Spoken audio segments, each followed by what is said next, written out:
Hey, and welcome. This is the Ben Shapiro Show. Today's show is sponsored by ExpressVPN. Don't let big tech track what you do. Anonymize your web browsing at expressvpn.com/Ben. Well, today is, of course, Memorial Day. I thought we'd talk a little bit about what Memorial Day means. Obviously, everybody is out having a day off, and many folks are, in fact, paying attention to the nature of Memorial Day and the solemnity of the day and what it sanctifies. And, of course, what it does sanctify is Americans who have fallen on the fields in order to make sure that America remains free, which does require us to understand why America is free, what our freedoms are, and why those freedoms matter. And in a time when those ideologies are under desperate attack, both domestically and abroad, it's important to recapitulate that the Declaration of Independence stands for eternal and true human values, that America's freedoms that have made the world a better, freer, and more prosperous place have been spread abroad and protected at home by the people who died in order to do that.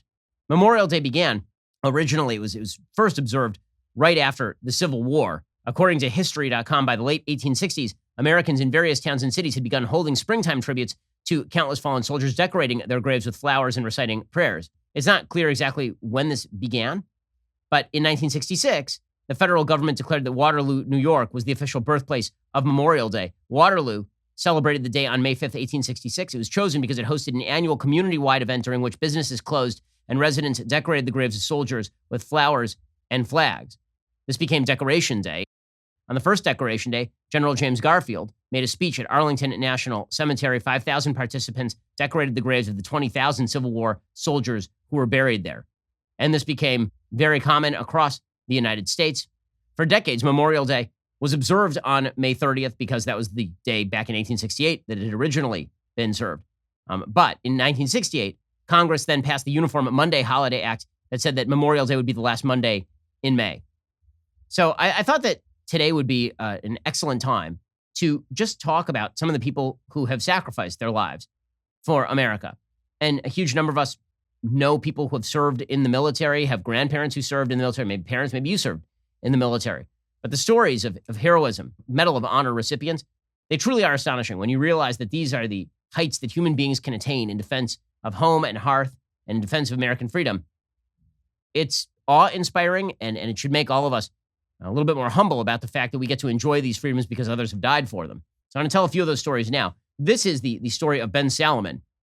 He was a surgeon at Saipan during World War II. Saipan was in the Marianas Islands. It was the site of some pretty bloody battles. According to his Medal of Honor actual description, the regiment's 1st and 2nd battalions, because he was serving for the 105th Infantry Regiment in the 27th Infantry Division, the regiment's 1st and 2nd battalions were attacked by an overwhelming force estimated between 3,000 and 5,000 Japanese soldiers. It was one of the biggest attacks during the entire Pacific theater in World War II. The enemy penetrated the battalion's combined perimeter and inflicted tremendous casualties.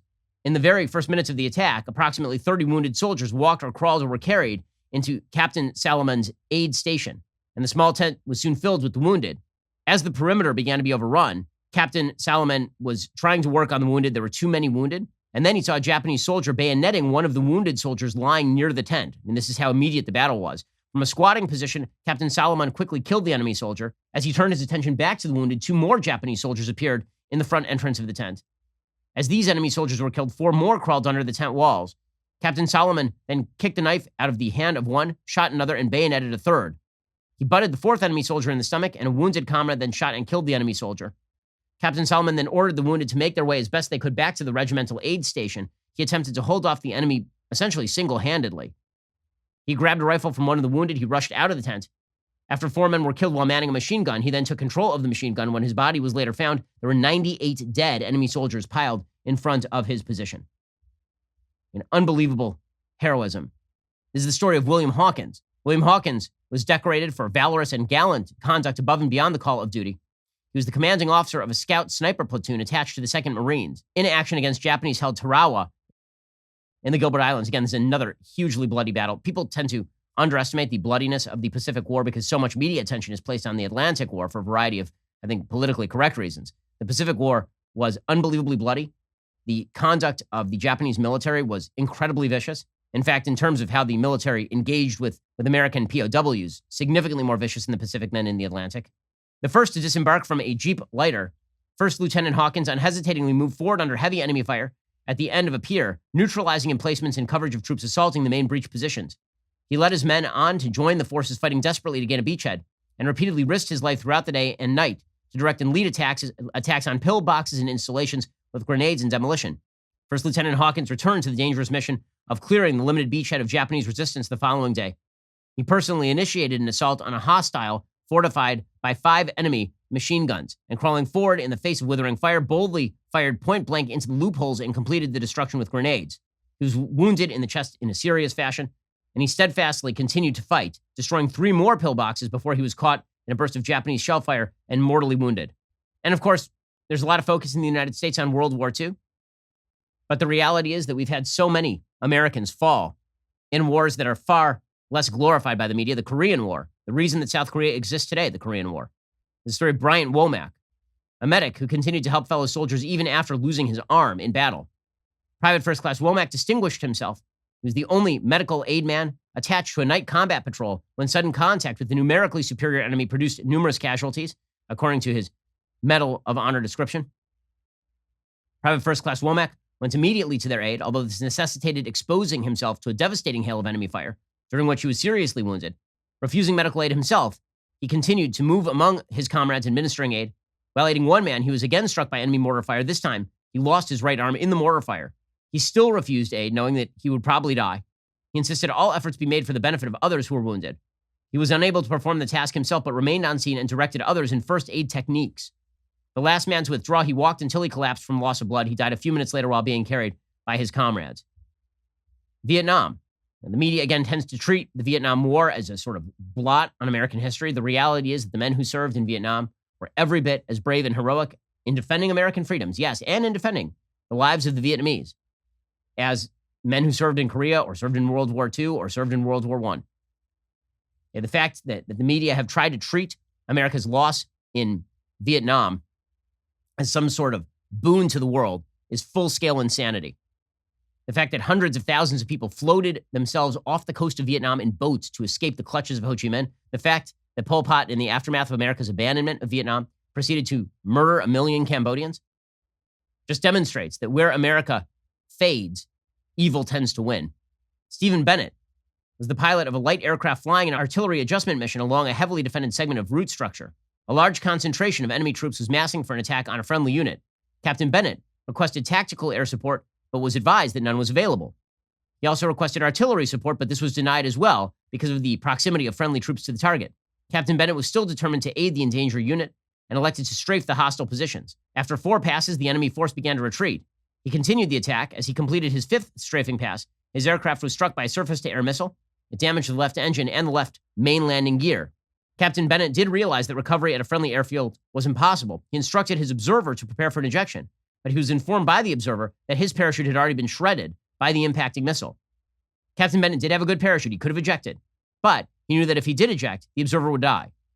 Captain Bennett instead elected to ditch the aircraft into the Gulf of Tonkin, even though he realized that a pilot of this type of aircraft had never survived a ditching. When the plane hit the water, the aircraft cartwheeled and damaged the front cockpit. It was impossible for Captain Bennett to escape. The observer did escape and was rescued.